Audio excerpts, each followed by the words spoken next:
잘 지냈습니다. 면도하다가 여기 뵌 거 외에는 큰일은 없습니다. 가릴 수가 없어가지고 그냥 나왔어요. 성도님들이 부르시더라고요. 이게 왜 이래요? 그래가지고 면도하다가 뵀다고 그냥 말씀드렸는데요. 네. 또 이렇게 한 주간 동안 잘 지내시고 또 얼굴 뵈니까 너무 반가워요. 네. 또 오랜만에 보니까 더 반가운 것 같아요. 우리가 볼 때마다 반갑고 또 기쁘고 즐거운 게 가장 중요한 것 같습니다. 그게 공동체 기본이겠죠. 오늘은 우리가 예수님의 성탄을 또 맞으면서 지난주에 이어서 또 성탄과 관련된 말씀을 나누려고 하는데요. 지난주에는 우리가 예수님이 이사야에 의해서 700년 전에 예언되었다라는 말씀을 우리가 드렸어요. 이사야서는 이렇게 말합니다. 이는 한 아기가 우리에게 낳고 한 아들을 우리에게 주신 바 되었는데 그의 어깨에는 정사를 메었고 그는 세상을 다스리는 권세를 가졌다는 거예요. 그의 이름은 기묘자라 놀라운 능력을 가졌다는 겁니다. 그리고 모사라 지혜의 사람이라는 거죠. 그 다음에 그 아기를 향해서 놀라운 선언을 합니다. 한 아기가 태어나는데 그 아기는 전능하신 하나님이라 영존하시는 아버지라 평강의 왕이라 할 것임이라 이렇게 말하고 있어요.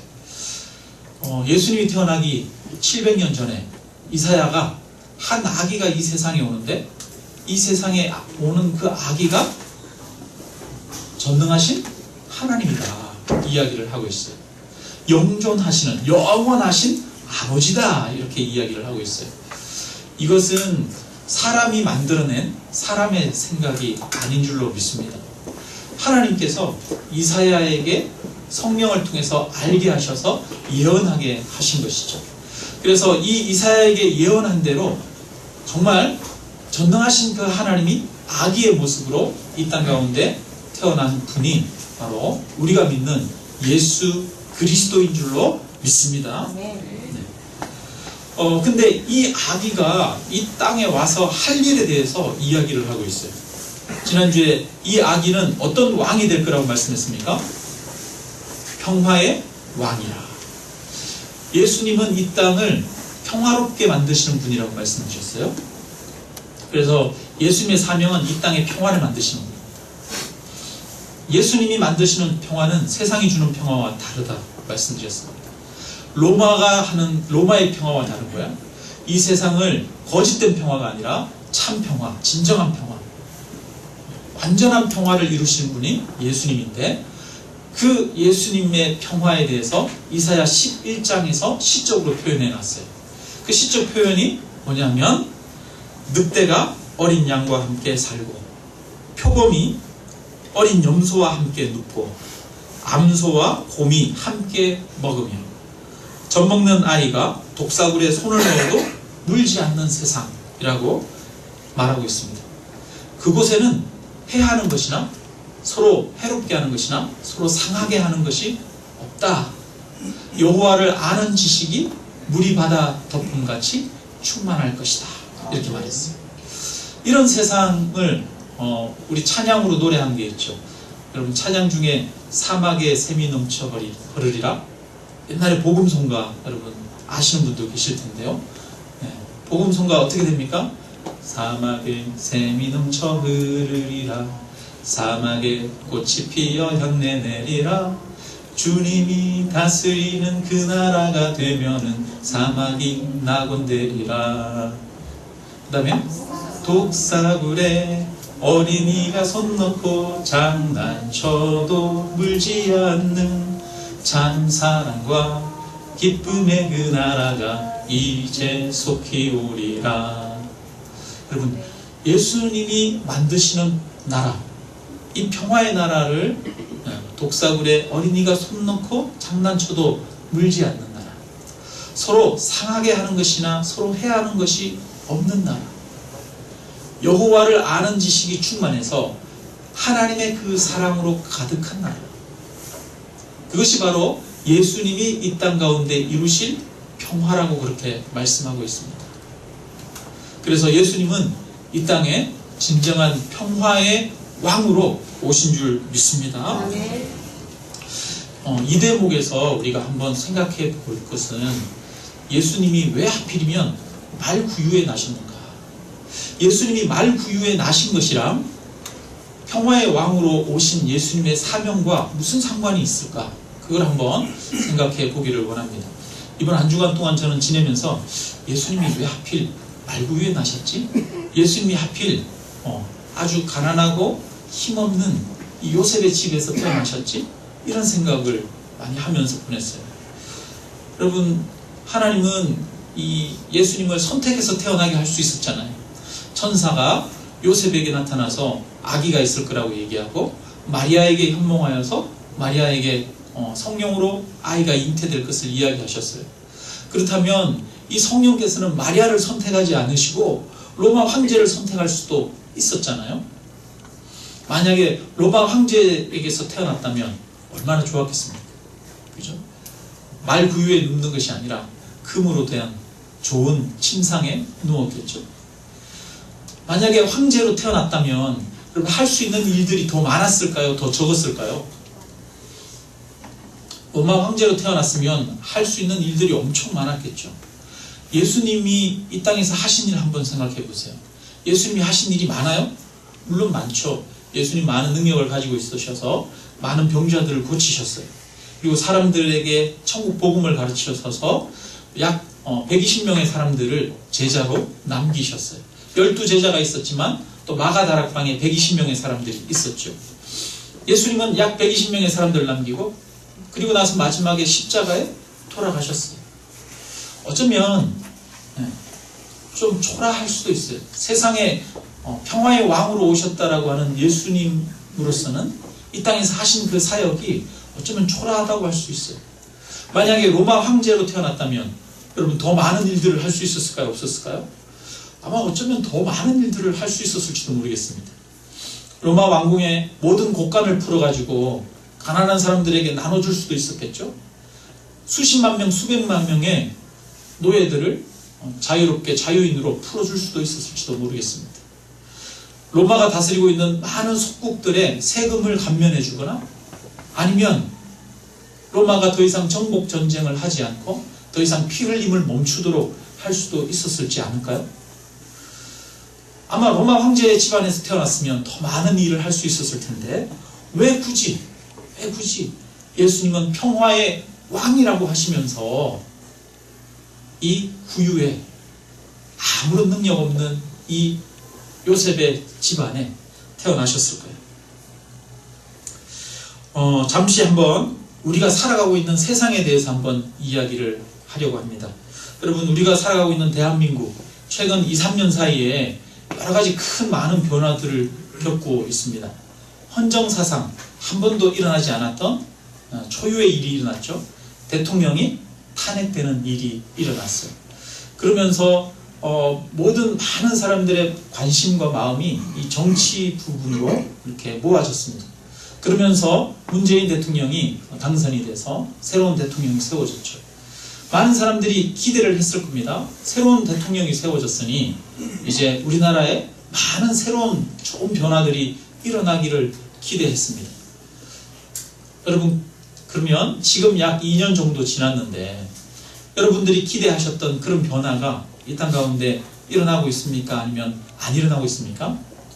근본적으로 이 세상이 바뀌고 변화되었습니까? 여전히 안 변했습니까? 사람마다 다 이 생각이나 평가가 다를 것 같아요. 어떤 사람은 긍정적으로 평가할 수도 있고 어떤 사람은 부정적으로 평가할 수도 있는데 저는 그거에 대한 부정적인 긍정적인 이야기를 하려고 하는 게 아니라 일반적인 이 한계에 대해서 이야기를 하려고 합니다. 우리는 대통령 한 명이 바뀌면 그 나라가 바뀔 거라고 생각해요. 위에 있는 지도자가 바뀌면 모든 제도가 바뀔 거라고 생각합니다. 근데 여러분, 세상은 그렇게 변화됩니까? 변화되지 않습니까? 위에 있는 사람이 바뀐다고 해서 밑에 있는 모든 것까지 변화되지는 않아요. 밑에 있는 모든 것이 변화되기 위해서는 시간이 필요하고 또 이 전체 사람들의 의식이 바뀌어야만 바뀌는 부분이 있는 거죠. 우리 예를 들어서 우리 조선시대에 세종대왕이 있었지 않습니까? 여러분, 세종대왕은 아주 훌륭한 분으로 우리가 기억하고 있는데, 세종대왕은 신분과 상관없이 인재를 등용했어요. 그 중에 아주 유명한 사람 누가 있습니까? 장영실이 있죠. 장영실은 이 세종대왕 시대에 유명한 과학자로서 여러 가지 발명품들을 만들었습니다. 물시계, 혼천이, 해시계, 치국이 이런 것들을 만들었던 사람이 이 장영실인데요. 이 장영실의 어머니는 관청의 기생으로 있었어요. 그래서 장영실은 태어날 때부터 천민이었습니다. 조선시대에는 부모 중에 한 명만 천민이어도 천민이었습니다. 그래서 장영실은 자신의 지혜와 자신의 능력을 발휘할 수 없었는데, 그런 장영실을 귀하게 보고 또 그를 등용했던 사람이 있었어요. 누굽니까? 바로 세종대왕이었죠. 세종은 결국 이 장영실에게 벼슬을 내리고 나중에는 천민의 신분을 벗어나 양반의 신분을 얻도록 해주었습니다. 그런 면에서 세종대왕은 참 훌륭한 분이죠. 그런데 여러분, 이 세종대왕이 장영실에게 양반이 되는 은혜를 베풀었지만 양반 제도 자체를 바꾸지는 않았어요. 그 사회를 전반적으로 변화시키지는 않았습니다. 아꼈던 천민 한 사람을 양반으로 승격시켜 주었을 뿐이죠. 차별이 없는 세상을 만들지는 못했습니다. 뿐만 아니라 세종대왕 자신도 그 양반 제도의 틀 안에서 자신의 지위와 안녕을 누리면서 살았습니다. 이것이 어쩔 수 없는 시대적 한계죠. 한 인간은 그런 시대적 한계 속에서 살아갑니다. 그래서 시대적 한계 속에 있는 그 지도자가 그 시대를 변화시킬 수 있는 것은 아니라는 거죠. 그 시대를 변화시키는 것은 누가 변화시키는 겁니까? 모든 사람들이 변화될 때만 변화되는 거죠. 만약에 세종대왕이 신분 차별이 없는 세상을 꿈꾸었다면, 그래서 세종대왕은 그 일을 이룰 수 있었을까요? 그 당시에 세종대왕이 아무런 꺼리낌 없이 천민들과 어울려서 그들을 초대해서 그들과 식탁을 베풀고 그 자리에 앉아서 함께 먹고 마시고 즐거워했다면, 그리고 모든 사람은 하늘 아래 평등하다고 이야기하면서 모든 사람들을 형제처럼 대했다면, 세종대왕이 왕으로서 지위를 유지할 수 있었을까요? 없었을까요? 없었겠죠.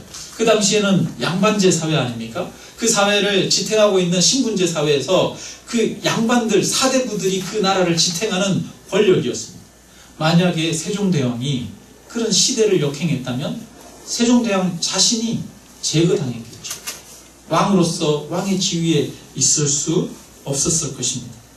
제 아무리 왕이라 해도 그 왕 한 사람이 그 시대와 싸울 수는 없는 것입니다. 우리는 예수님이 로마 황궁에 태어났으면 이 세상을 진정한 평화의 왕으로 바꿀 수 있었지 않을까 생각할 수 있어요. 그러나 절대 로마 황궁에 태어난다고 해서 그 시대를 완전히 바꿀 수 있었을까요? 없었을까요?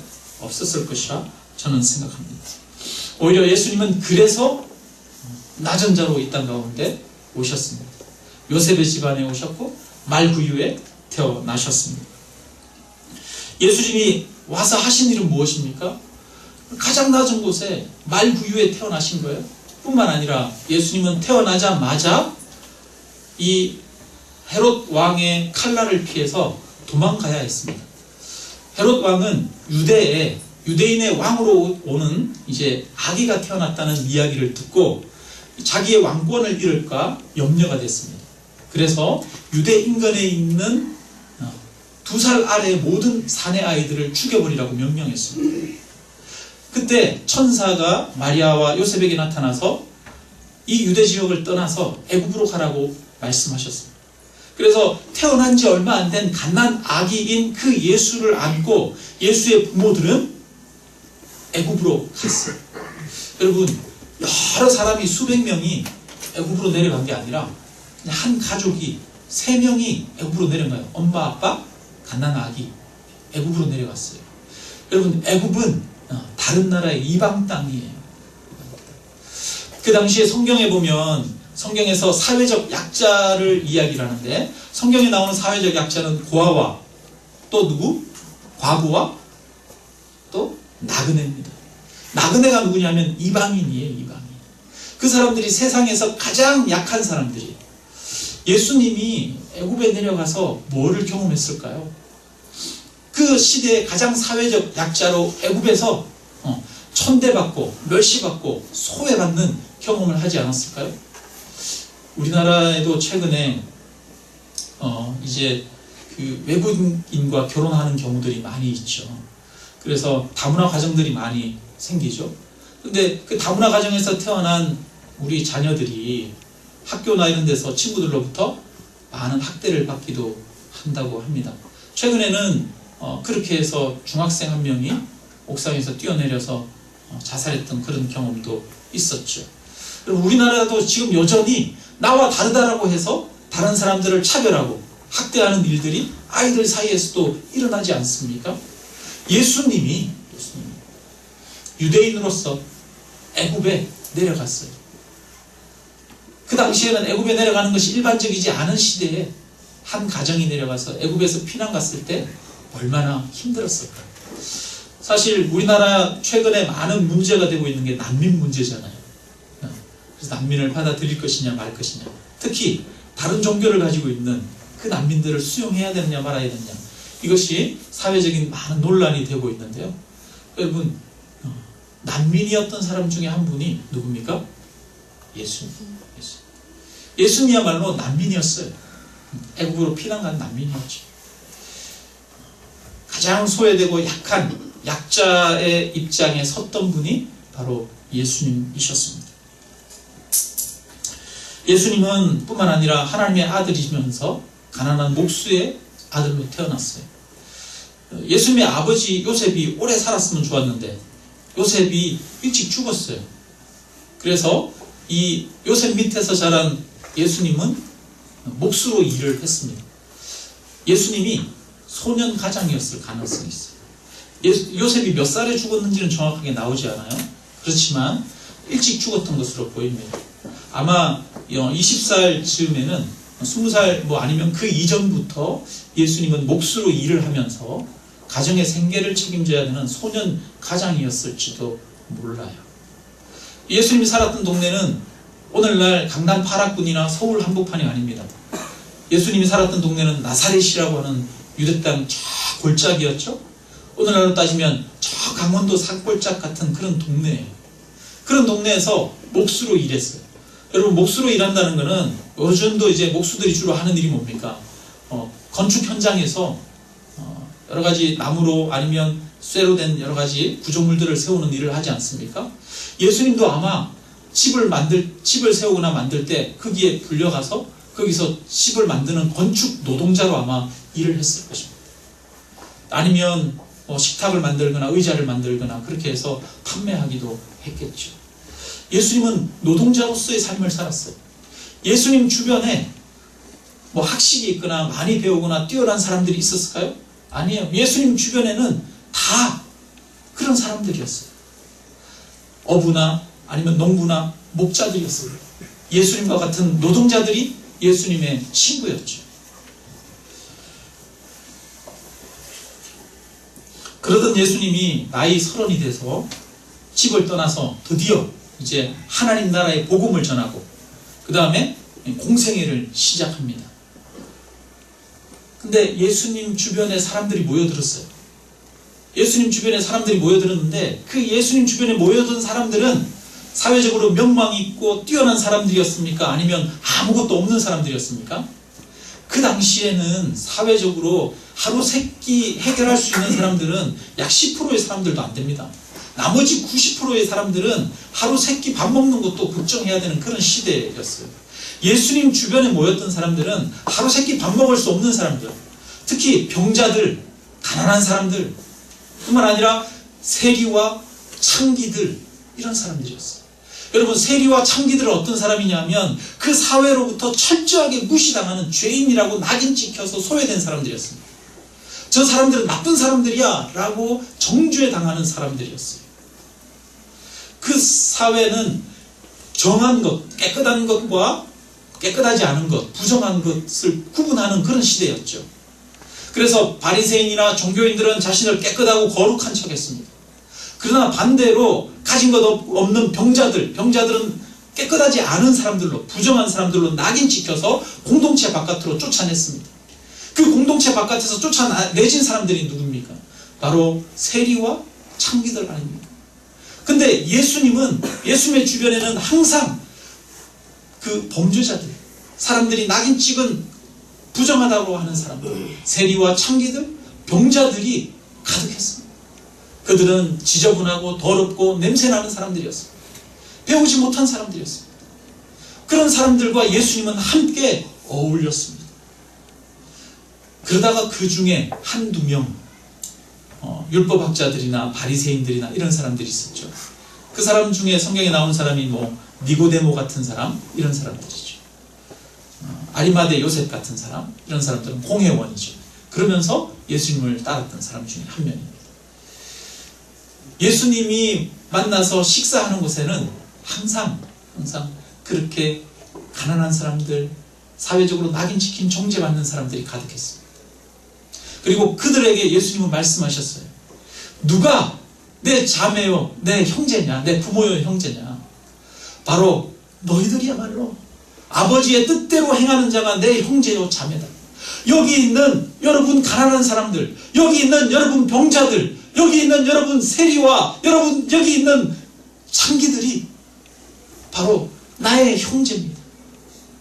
하나님은 우리를 지으셨고 하나님은 여러분을 사랑하십니다. 이것을 예수님이 말씀하셨어요. 예수님의 식탁 가운데에는 모든 사람들이 함께 앉을 수 있었습니다. 그곳에는 차별이 없었습니다. 남자나 여자나 종이나 자유인이나 차별이 없었어요. 예수님은 그런 공동체를 만들었어요. 그곳에서 사람들은 진정한 기쁨과 자유를 경험했죠. 그곳에서 예수님은 사람들과 마시고 먹으면서 웃고 떠들고 기쁨과 행복을 나누었습니다. 그것을 바깥에서 바라보던 종교인들, 바리새인들이 뭐라고 말합니까? 예수님을 향해서 저 예수는 먹기를 탐하고 마시기를 즐기는 자다라고 이야기했습니다. 예수님이 기뻐하고 즐거워하고 사람들과 함께 교제 나누고 평화와 하나됨의 사랑을 나누는 그곳을 보면서 사람들은 거룩하지 않다라고 이야기했어요. 그러나 바로 그것이야말로 가장 거룩한 곳이었던 줄로 믿습니다. 여러분, 이 대목에서 한번 묻고 싶습니다. 예수님은 왜 로마 황제로 태어나지 않고 힘없고 가난한 집안에 태어났습니까? 그리고 왜 가장 낮은 곳까지 내려가야 했습니까? 왜냐하면 진정한 평화는 저 위에 있는 한두 사람의 지도자들에 의해서 이루어지는 것이 아니라 가장 밑에 있는 일상적인 삶을 살아가는 사람들의 그 삶 안에서 변화가 일어날 때 진정한 평화가 이루어지기 때문입니다. 그래서 예수님은 이 땅 가운데 식탁 공동체를 만들었어요. 예수님 안에는 누구나 올 수 있는 식탁 공동체. 그래서 예수님이 이 땅에 유산으로 남긴 게 바로 교회입니다. 에클레시아라고 하죠. 교회는 이런 건물이 아니라 그렇게 예수 그리스도를 믿는 사람들이 모여있는, 그렇게 해서 함께 차별이 없는 교제를 나누는, 서로 상하게 하거나 해를 주거나 정죄하거나 무시하는 이런 일들이 없이 온전히 서로 사랑하는 공동체를 이루는 것이 바로 예수님이 남긴 유산이었어요. 제자들은 그것을 경험했습니다. 그리고 그것을 경험한 제자들이 한 것이 무엇이었습니까? 바로 그 공동체를 세우는 것이었어요. 바울은 그래서 여러 곳을 다닙니다. 안디옥을 가고 이고니온을 가고 더베와 루스드라를 가고 빌립보를 가고 데살로니가를 가고 고린도와 에베소에 가서 그는 가는 곳곳마다 그런 공동체를 만들었어요. 50명, 100명 단위의 교회를 만들었습니다. 그래서 그 교회에서는 가난한 자나 부자나 종이나 자유인이나 남자나 여자나 차별이 없이 가정집에서 모여서 함께 웃고 함께 마시고 함께 사랑의 교제를 나누었습니다. 그렇게 세워지는, 곳곳에 세워지는 공동체, 그렇게 해서 삶 가운데서 사람들이 실질적으로 사랑을 나누고 그리고 진정한 평화를 누리게 될 때, 차별이 없는 세상을 경험하고 그것을 누리게 될 때 이 세상이 변화되는 거죠. 그래서 예수님은 왕궁에서 태어나지 않고 가난한 요셉의 아들, 가장 낮은 곳에 구유에 태어나시고 난민이 되셔서 소외와 박해를 경험하시는 그런 삶을 사셨던 것입니다. 바로 그 예수 그리스도가 성경에서는 평화의 왕이라고 말씀하고 있습니다. 예수님은 하나님의 아들이십니다. 예수님은 영존하시는 아버지십니다. 그런데 그분이 말구유에 오셨습니다. 난민이 되셨습니다. 그리고 가장 낮은 자들, 그리고 일상적인 삶을 살아가는 사람들, 그들과 함께 평화의 공동체를 이루셨습니다. 그리고 이분이 바로 이 세상을 변화시키는 평화의 왕이신 줄로 믿습니다. 여러분, 이 땅이 어떻게 변화됩니까? 바로 여기에서 우리가 사랑을 경험하고 서로 상하게 하는 것이나 해하게 하는 것이나, 그것이 없이 하나님의 사랑 안에서 서로 차별 없이 온전한 평화를 누릴 때 하나님께서는 그러한 우리들을 통해서 이 땅의 평화의 왕으로 이 세상을 통치하고 이 세상 가운데 역사하실 줄로 믿습니다. 그래서 이 성탄절에 정말 이 땅 가운데 오셔서 가장 낮은 자들과 평화의 삶을 나누시고 그 교제를 나누셨다. 그래서 진정한 공동체를 세우셨던 그 예수 그리스도를 기억하면서 우리도 이 땅 가운데서 그러한 사랑을, 그러한 하나님 주시는 평화를 우리 안에서 함께 경험하기를 주님의 이름으로 축원합니다. 여러분, 우리가 평화를 경험하는 게 중요해요. 우리가 사랑의 교제를 경험하는 게 중요해요. 그것이 세상을 변화시키는 능력이고 힘입니다. 그것이 예수 그리스도의 능력이고 힘입니다. 성령은 오늘도 우리 가운데 오셔서 우리를 한 몸으로 묶어주시고 우리 가운데서 서로 사랑의 공동체를 이루게 하십니다. 서로가 서로를 비교하는 것이 없이, 차별하는 것이나 무시하는 것 없이 서로를 온전히 사랑하고 서로를 높여주고 서로의 필요를 공급해주는 그런 공동체를 주님은 세우심으로 이 땅을 변화시키는 줄로 믿습니다. 그러한 은혜가 우리 안에, 그러한 기쁨이 우리 안에 있기를 바랍니다. 그래서 저는 오늘 아까 이렇게 앉아서 기도하는데 바깥에서 우리 성도님들 맞으면서 서로 얘기 나누고 웃는 그런 목소리, 웃고 떠들고 또 서로를 반갑게 환영하는 그 목소리가 너무 귀하게 여겨지더라고요. 여러분, 우리가 예배 드릴 때 거룩한 것 중요하지만 예배 드릴 때 거룩한 것만큼 또 우리가 정말 서로를 기뻐하는 것, 서로 인사하고 사랑의 교제를 나누는 것, 이게 정말 중요한 줄로 믿습니다. 예수님은 그 평화의 왕으로 오셔서 그것을 만들어 가시는 것. 그래서 우리 안에 실질적인 그런 평화가 우리 교회 안에 있기를 주님의 이름으로 축원합니다. 우리 함께 찬양합니다.